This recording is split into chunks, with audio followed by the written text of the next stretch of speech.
दोस्तों, आप सभी लोग कैसे हैं? उम्मीद करते हैं आप सभी लोग ठीक हैं। दोस्तों, आप सभी का मेरे YouTube चैनल क्राइम की कहानी में स्वागत है। आज की कहानी 3 दोस्तों की है जिन्होंने पैसे के लालच में आकर अपने ही दोस्त को मार डाला। दोस्तों, आप सबसे अनुरोध है चैनल को सब्सक्राइब करें, चैनल लाइक करें और कमेंट करें। अपने दोस्तों के साथ शेयर जरूर करें। बहुत से लोग हैं जो सब्सक्राइब नहीं करते हैं। आपके सहयोगी से मुझे हिम्मत मिलती है, इसलिए कंजूसी ना करे। कहानी शुरू करते हैं। बड़े मार्बल कारोबारी बनवारी लाल का इकलौता बेटा विशाल कोटा के एक पॉलीटेक्निक कॉलेज में पढ़ रहा था।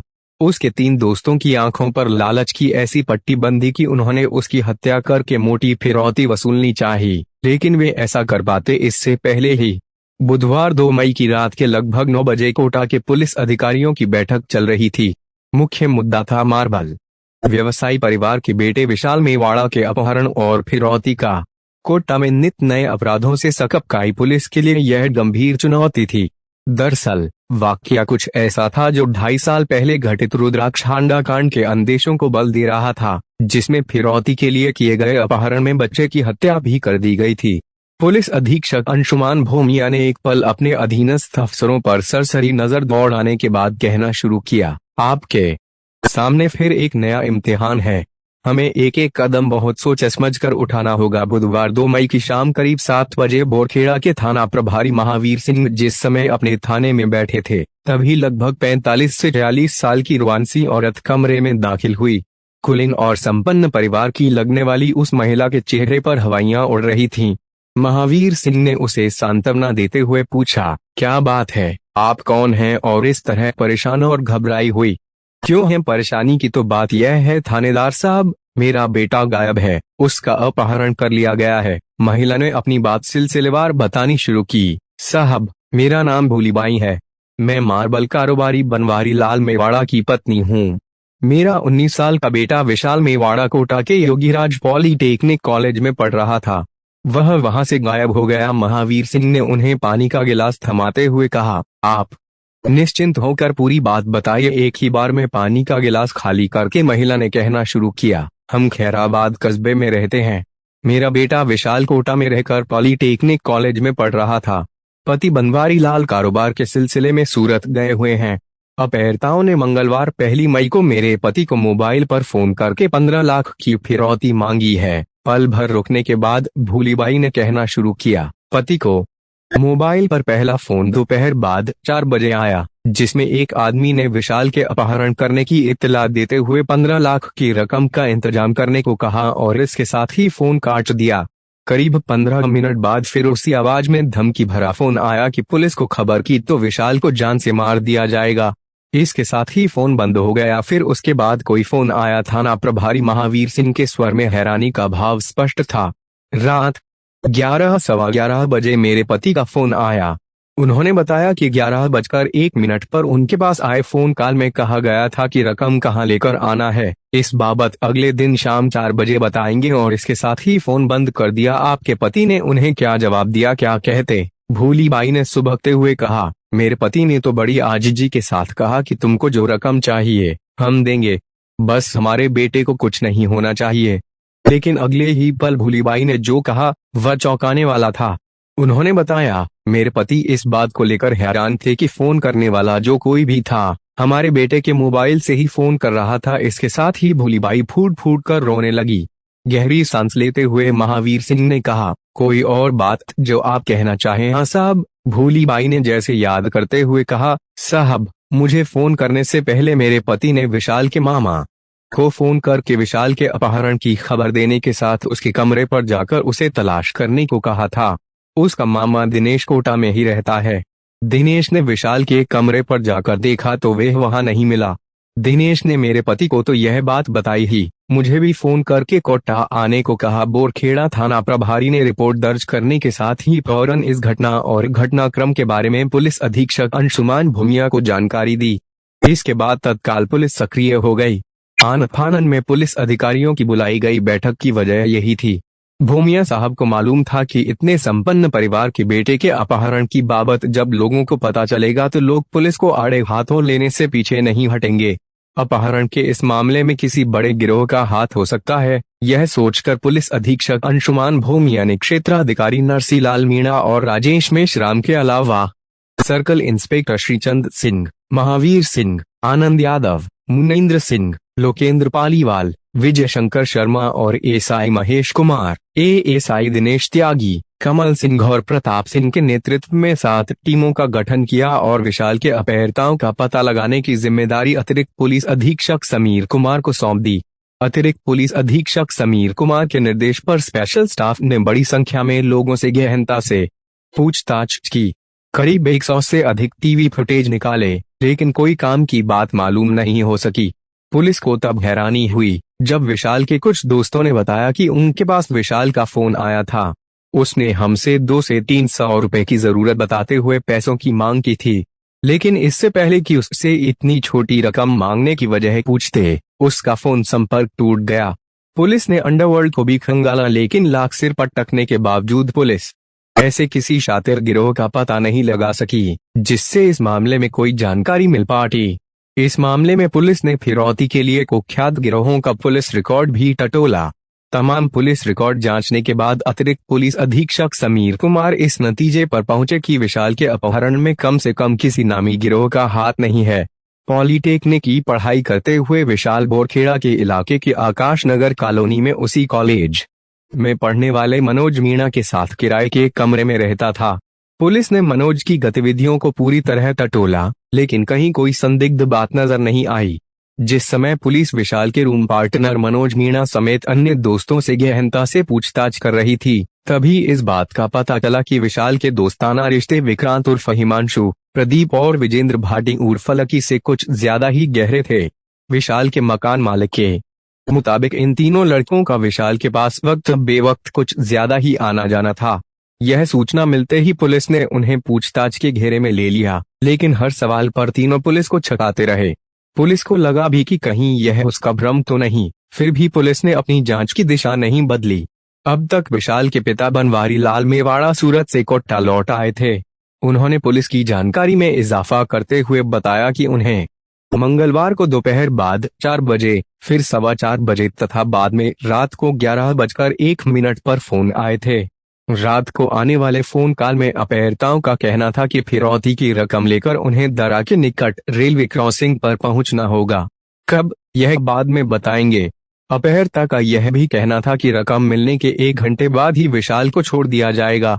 बनवारी लाल ने यह सब बताते हुए पुलिस से यह शंका भी जाहिर की कि फोन कॉल जब विशाल के मोबाइल से की जा रही थी तो क्या उसे सुरक्षित मान लिया जाना चाहिए। गुरुवार 3 मई की सुबह जब पुलिस इसी मुद्दे पर मंथन कर रही थी, तभी एक ग्रामीण की सूचना ने अधिकारियों को स्तब्ध कर दिया। सूचना बोरखेड़ा से करीब 20 किलोमीटर दूर नुताड़ा और मानस गांव के वन क्षेत्र के बीच बहने वाली नदी की कराइयों में एक लाश पड़ी होने की थी। हजार अंदेशों में घिरी पुलिस के लिए यह सूचना चौंकाने वाली थी।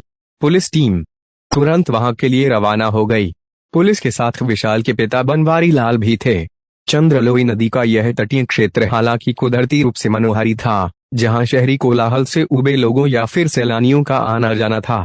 क्षेत्राधिकारी राजेश मेश्राम चंद्रलोई नदी की कराइयों के पास जीप रुकवा कर अपनी टीम के साथ नीचे उतर गए। तभी उनकी नजर 3 से 4 फुट ऊंची झाड़ियों की कतार की तरफ चली गई। वहां पर एक युवक औंधा पड़ा नजर आया। पुलिस के जवानों ने शव को सीधा किया तो बनवारी लाल वहीं पछाड़ खाकर गिर गए। शव विशाल का ही था। उसका चेहरा कुचल दिया गया था। लाश नमक की परत में लिपटी हुई थी।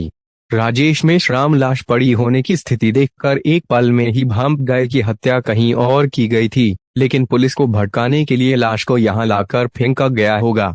विशाल की हत्या बहुत ही निर्ममतापूर्वक की गई थी। उसकी गर्दन किसी तेजधार हथियार से रेती गई थी। संघर्ष का कोई चिन्ह नहीं था। घटनास्थल की सारी औपचारिकताएं पूरी करने के बाद राजेश मेश्राम ने शव को पोस्टमार्टम के लिए भेज दिया। उसी दिन पोस्टमार्टम के बाद लाश मृतक के पिता को सौंप दी गई। यह अजीब इत्तेफाक था कि अभी शव के पंचनामे की कार्रवाई हो ही रही थी कि राजेश मेश्राम को एएसपी से सूचना मिली कि पूछताछ में अपराधी टूट गए हैं और उन्होंने अपना जुर्म कबूल कर लिया है। अपराध का यह ताना बाना 3 संकी और खुराफाती लड़कों ने बुना था। ITI डिप्लोमा कर चुका विक्रांत उर्फ हिमांशु बोरखेड़ा का ही रहने वाला था। ITI में डिप्लोमा कर चुका विक्रांत इस हद तक सनकी था कि सनक में वह अपनी कलाइयों में ब्लेड मारकर खुद ही कई जगह अपने हाथों को जख्मी कर चुका था। बृजेंद्र सिंह भाटी उर्फ लकी कोटा के नजदीकी कस्बे कैथून का रहने वाला था। वह ऑटोमोबाइल से जुड़ी एक कंपनी में काम करता था और बोरखेड़ा में ही किराए पर कमरा लेकर रह रहा था। तीसरा साथी प्रदीप उर्फ बिन्नी रोजी रोजगार के लिए गोलगप्पों का ठेला लगाता था। बिन्नी भिंड का बाशिंदा था और कोटा की मन्ना कॉलोनी में रह रहा था। सनक में तीनों एक से बढ़कर एक थे। तीनों लगभग 18 से 20 साल की उम्र के थे। पूछताछ में पता चला कि तीनों की हसरतों के पखेरु आसमानी उड़ान भरते रहे। नतीजतन मौज मस्ती और अयाशी के शौक के लिए जितना भी कमाते थे पूरा नहीं पड़ता था। तीनों की इस मंडली में विशाल शामिल हुआ तो बोरखेड़ा में ही रहने वाले विक्रांत उर्फ हिमांशु की बदौलत। दारूबाजी के महंगे शौक में संपन्न बाप का बेटा विशाल उनके लिए काफी काम का था। विक्रांत, बृजेंद्र और प्रदीप की साझा ख्वाहिश थी तो एक ही कि कोई ऐसा शख्स साथ चढ़ जाए जिससे इतना पैसा मिल सके कि मौज मस्ती के लिए तरसना न पड़े। नशे के सुरूर में एक दिन विशाल का काल ही उसकी जुबान पर बैठ गया और वह कह बैठा, आज की पार्टी मेरी तरफ से। किस खुशी में पूछने पर विशाल ने कह दिया, आज ही मेरे पिता को एक बड़े सौदे में भारी रकम मिली है, इसलिए जश्न होना चाहिए। फिर क्या था, तीनों की आंखों में लालच चमक उठा। पार्टी खत्म होने के बाद तीनों सन की सिर जोड़कर बैठे तो बदनियती जुबान पर आ गई। तीनों की जुबान पर एक ही बात थी, अगर यह बड़ी रकम हमारे हाथ आ जाए तो मजे ही मजे हैं। लेकिन सवाल था कि कैसे का आइडिया भी अनायास ही मिल गया। उनके लिए संयोग था और विशाल के लिए दुर्भाग्य की इत्तेफाक से तीनों आपराधिक घटना पर आधारित क्राइम पेट्रोल सीरियल देखते थे। एक कहानी ऐसी ही एक घटना पर आधारित थी जिसमें पैसों की खातिर तीन सिरफिरे अपने दोस्त से ही दगा करते हैं और उसकी हत्या कर देते हैं। फिरौती की घटना पर बुनी गई इस कहानी ने इन तीन तिलंगों को भी दगाबाजी की राहत दिखा दी। योजना बनाई गई कि शराब की पार्टी में विशाल को इतनी पिला दी जाए कि वे होश खो बैठे। फिर उसे काबू में करके उसके पिता से 15 लाख की फिरौती मांगी जाए। तीनों का मानना था कि एक लौती औलाद के लिए एक दौलतमंद बाप 15 लाख या 15 करोड़ भी दे सकता है। सवाल था कि विशाल बुलाने पर तयशुदा ठिकाने पर आ भी जाए और अपना मोबाइल भी इस्तेमाल न करना पड़े। यह योजना मंगलवार को कामयाब भी हो गई। इन लोगों ने सुबह 10 बजे बोरखेड़ा पहुंचकर एक सब्जी वाले के मोबाइल से फोन करके विशाल को बुलाया और वहां से उसे बृजेंद्र के रामराजपुरा स्थित खेत पर ले गए। सब्जी वाले को यह कहकर विश्वास में लिया कि भैया, हमारे मोबाइल की बैटरी खत्म हो गई है, इसलिए एक जरूरी फोन कर लेने दो। सब्जी वाला झांसे में आ गया। दोपहर 12 बजे रामराजपुरा पहुंचकर दारू का दौर चला तो विशाल को जमकर दारू पिलाई गई ताकि वे होश खो बैठे। ऐसा ही हुआ भी। नशे में बेसुध विशाल के मोबाइल से बृजेंद्र ने पहले विशाल को अपने कब्जे में होने की बात की, फिर 15 लाख की मांग करते हुए धमकी दी कि पुलिस को इतला दी तो बेटा जिंदा नहीं बचेगा। असहाय पिता बनवारी लाल ने सहमति जता दी तो उसे पैसे पहुंचाने का निर्धारित स्थान भी बता दिया गया। एसपी भूमिया साहब ने पूछा, जब बाप ने फिरौती की रकम देने का भरोसा दे दिया था तो बेटे को क्यों मारा? एसपी ने आंखें तरेरते हुए हड़काया तो विक्रांत ने उगल दिया, हमें डर था कि रकम देने के बाद विशाल हमारा भेद खोलने से नहीं चूकेगा, इसलिए उसे मारना पड़ा। कैसे और कब? एसपी ने पूछा। दरिंदे बन गए तुम लोग। कैसे मारा? हत्या तो हमने चाकुओं से कर दी थी, बाद में पहचान मिटाने के लिए उस पर नमक भी लपेट दिया। लेकिन उसने बिन्नी और लकी की तरफ देखते हुए कहा, ये दोनों संतुष्ट नहीं थे, इसलिए लोहे की रॉड से उसके चेहरे पर इतने वार किए कि लाश पहचान में न आ सके। साहब, विशाल की हत्या तो हमने 2 बजे ही कर दी थी। फिर अटकते हुए विक्रांत ने बताया, इसके बाद लाश को बोरे में भरा और बाइक पर लादकर नादर्न बाईपास के पास चंद्रलोई नदी की कराइयों में डाल आए और घर आकर सो गए। नींद आ गई तुम्हें? एसपी भूमिया उन्हें नफरत भरी नजर से देखते हुए बुरी तरह बरस पड़े, तुमने तो शैतान को भी मात दे दी, लानत है तुम पर। एसपी भूमिया ने मामले का रहस्य उद्घाटन करते हुए मीडिया से कहा, कैसी विचित्र बात है, ऐसे सीरियल से लोग जागरूक कम होते हैं लेकिन अपराधियों को अपराध के नए तरीके सीखने का मौका मिल जाता है। दोस्तों, आपको कहानी कैसी लगी कमेंट करके जरूर बताएं और एक बार आपके लॉन्च किए गए चैनल को सब्सक्राइब करें और लाइक करें, शेयर करें। कल से एक और नई कहानी के साथ, तब तक अपना प्रॉप्स शेयर करें और